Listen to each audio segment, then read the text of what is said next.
2022년 11월 14일 보은중앙교회 매일 성경 묵상을 시작하도록 하겠습니다. 오늘 함께 나눌 말씀은 다니엘서 6장 1절에서 15절까지의 말씀입니다. 제가 읽겠습니다.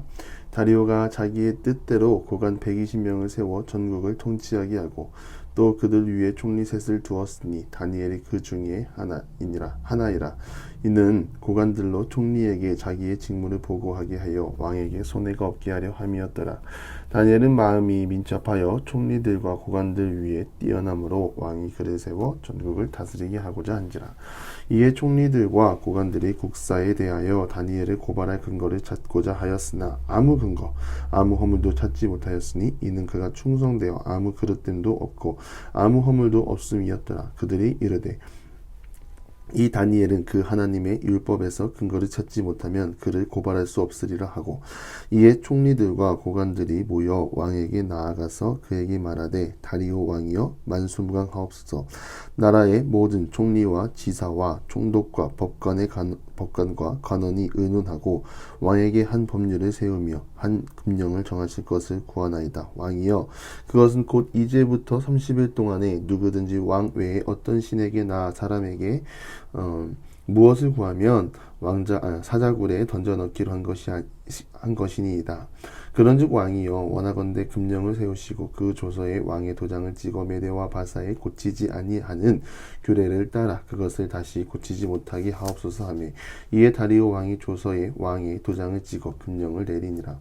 다니엘이 이 조서에 왕의 도장이 찍힌 것을 알고도 자기 집에 돌아가서는 윗방에 올라가 예루살렘을 향한 창문을 열고 전에 하던 대로 하루 3번씩 무릎 꿇고 기도하며 그의 하나님께 감사하였더라. 그 무리들이 모여서 다니엘이 자기 하나님 앞에 기도하며 간구하는 것을 발견하고, 이에 그들이 나아가서 왕의 금령에 관하여 왕께 아뢰되 왕이여 왕이 이미 금령에 왕의 도장을 찍어서 이제부터 30일 동안에는 누구든지 왕 외에 어떤 신에게나 사람에게 구하면 사자굴에 던져 넣기로 하지 아니하였나이까 하니, 왕이 대답하여 이르되 이 일이 확실하니 메대와 바사에 고치지 못하는 규례니라 하는지라.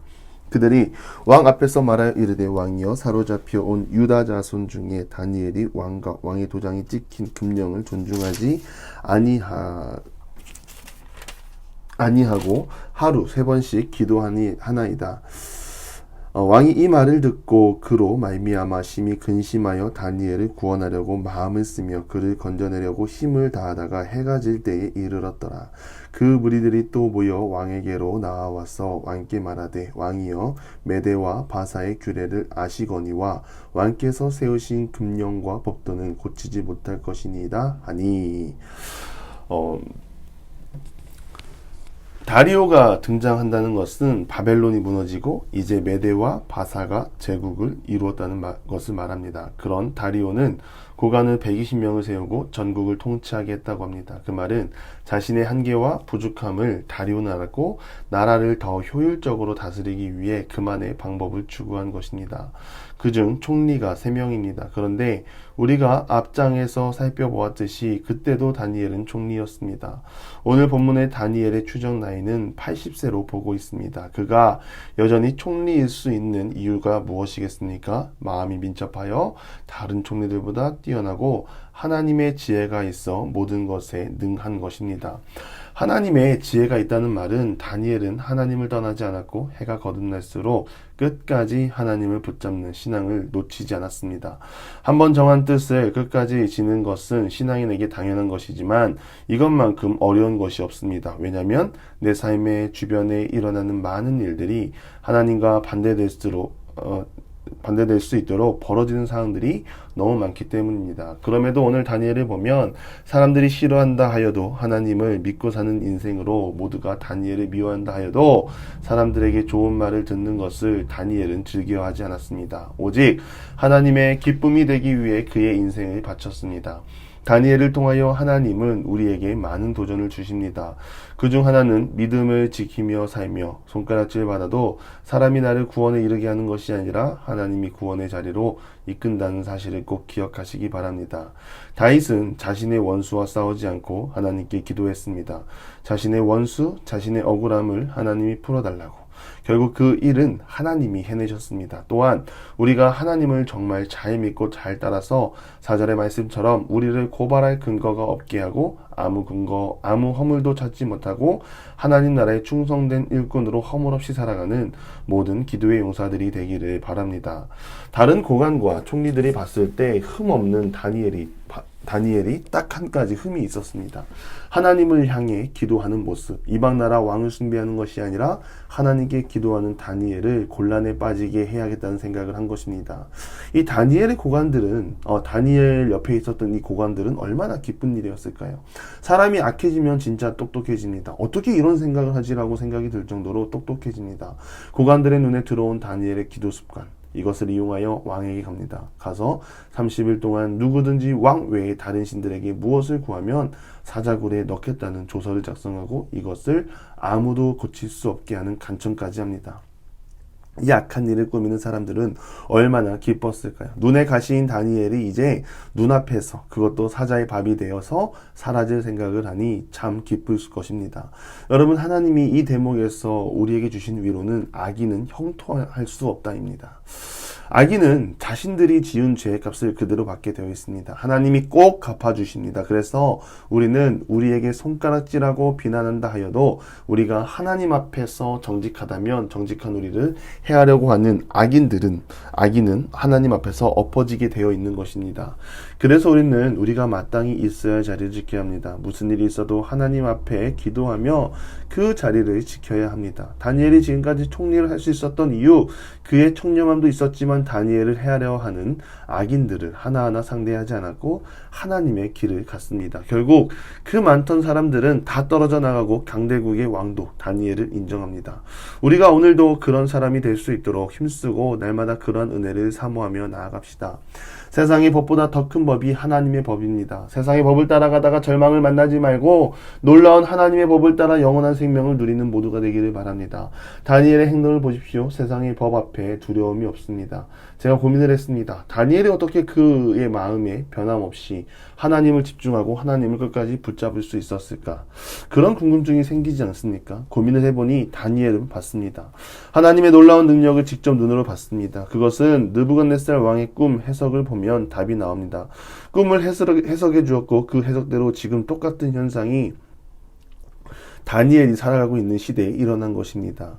바벨론이 무너지고 페르시아 제국이 왕권을 잡고 있습니다. 영원할 것 같았던 그 나라가 무너지고 새로운 나라가 일어나고 사람들이 보면 놀라겠지만 이 놀라움을 이미 다니엘은 느부갓네살의 꿈을 통하여 알고 있었습니다. 그런 다니엘이 세상을 두려워하겠습니까? 아닙니다. 모든 주권은 하나님께 있다는 것을 직접 경험한 것입니다. 도장이 찍히고 기도를 금지하는 것이 중요한 것이 아니라 여전히 나의 주인과 내 인생을 이끄실 분은 하나님이라는 사실과 확신이 중요합니다. 여러분, 무엇을 두려워하고 계십니까? 세상의 질타를 두려워하십니까? 세상 속에서 소외를 두려워하십니까? 정말로 두려운 것은 하나님 없이 살 수 있다는 하나님 없이 살 수 있다고 착각하는 내 자신, 하나님 없이도 내 인생은 영원하다라고 말하는 그 자신들을 두려워해야 합니다. 우리는 간절히 하나님의 능력 안에 거하는 하나님의 사람들이 되기를 바랍니다. 뜻을 정한 다니엘은 그 뜻을 평생토록 지키며 하나님께 나아갔습니다. 하루 3번 무릎 꿇고 예루살렘으로 향한 창문을 보기도 합니다. 다니엘에게 기도의 자리는 하나님의 신실하심을 경험하는 자리였습니다. 다시 회복할 이스라엘을 향한 기대와 소망을 끊을 수 없는 자리였습니다. 여러분, 우리가 기도하는 이 자리 역시 하나님을 향한 소망과 능력을 포기할 수 없는 자리라고 생각합니다. 그저 세상을 살면 소망이 딱히 보이지 않습니다. 왜냐하면 다니엘과 함께 했던 그 외에 2명의 총리 같은 사람이 우리 주변에 너무 많기 때문입니다.